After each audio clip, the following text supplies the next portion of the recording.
years ago, and it's been the most amazing thing in my business life. Incredible. So really have to take notice of that. She's a Masters of Entrepreneurship and Innovation, and interestingly, Jennifer is the senior judge in the World Memory Championships, so no excuse to forget anything, Jennifer. And Crown Memory Maven by Australian Anthill magazine. So please welcome Jennifer. Thanks very much. Thanks very much, everyone. I forgot to tell you, Ruth, that I also won the Jennifer Goddard lookalike contest. So, welcome everybody, and this is actually what I do. I travel the world teaching people how to think, how to use their brain, how to use their memory, and who feels they've got a shocking memory? Okay. Who feels their memory is getting worse as they're getting older? Okay. Who had parents older than them? Okay, I just want to see who's participating, and I'm not going to participate no matter what you say. All right. So, actually, let me get this. Who woke up this morning and found a few dead brain cells on the pillow? Or gets a bit worried that their brain's getting worse as they're getting older? Okay. So, what I want to talk about today is some secrets to success about how to use your brain. And I dropped out of school at 15, I ended up being a teenage mum and had real troubles learning.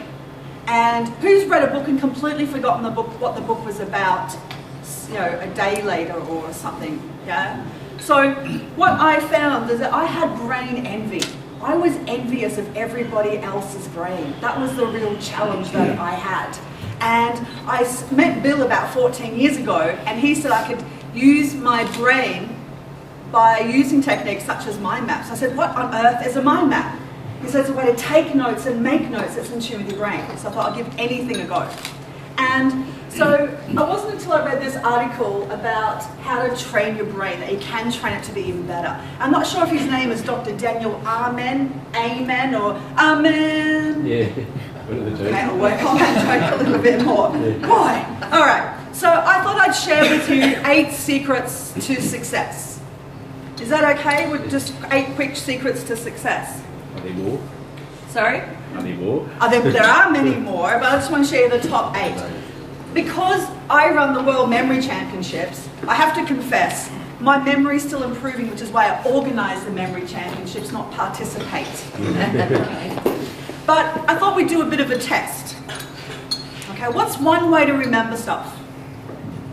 What's a way that you can easily remember stuff?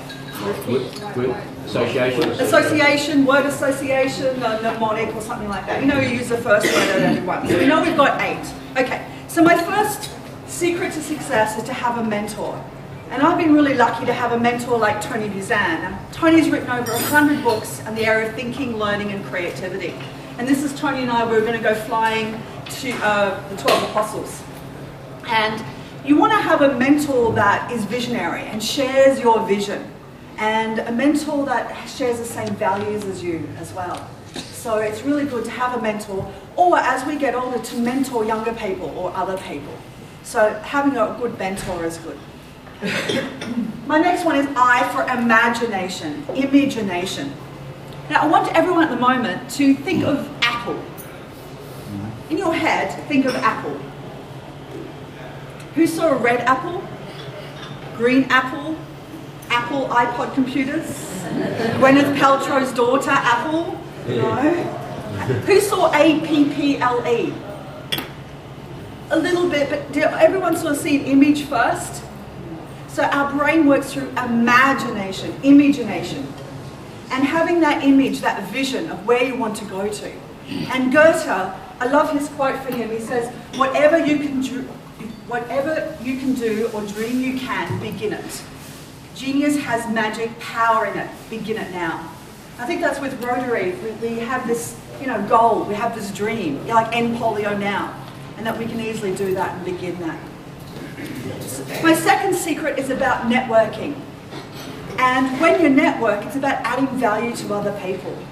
And one of the things, I travel the world, I was invited to go to South Africa. They flew me there business class for a 30-minute presentation on how to be creative, and I also went there teaching people how to remember names and faces, which is one of the competitions that we do. So who's ever been to a networking event and you've completely forgotten what the person's name was, or yes? Okay? Or you walk down the street and you meet the person on the street and you go, where do I know them from? Yeah. And then you see them the next day at the newsagents go, oh, I remember that person. That's where you were. Yeah. So networking, if you want to remember someone's name, try to repeat the name. Try and make a link or a connection or an association with that person or with that name, who they remind you of.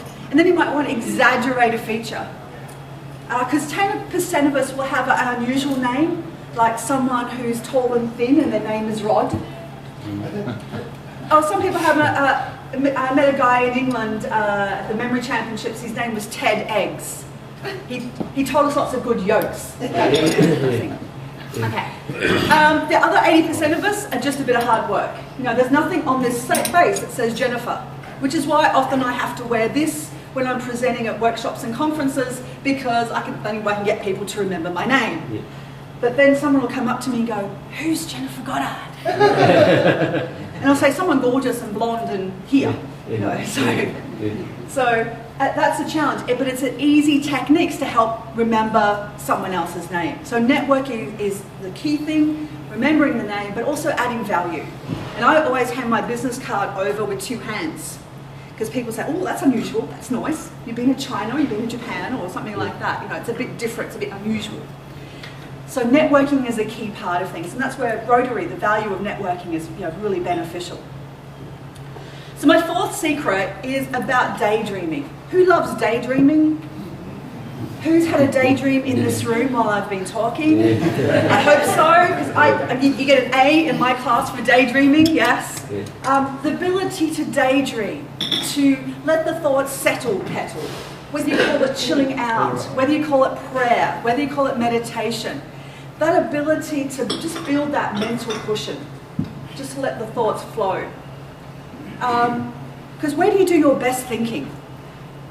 Where do you guys do your best thinking? 5 a.m. 5 a.m.? In the shower? Yeah, in the shower. Shower? Any toilet people in the room? Yes. Going, sorry? In the reading room. In the reading room, yes.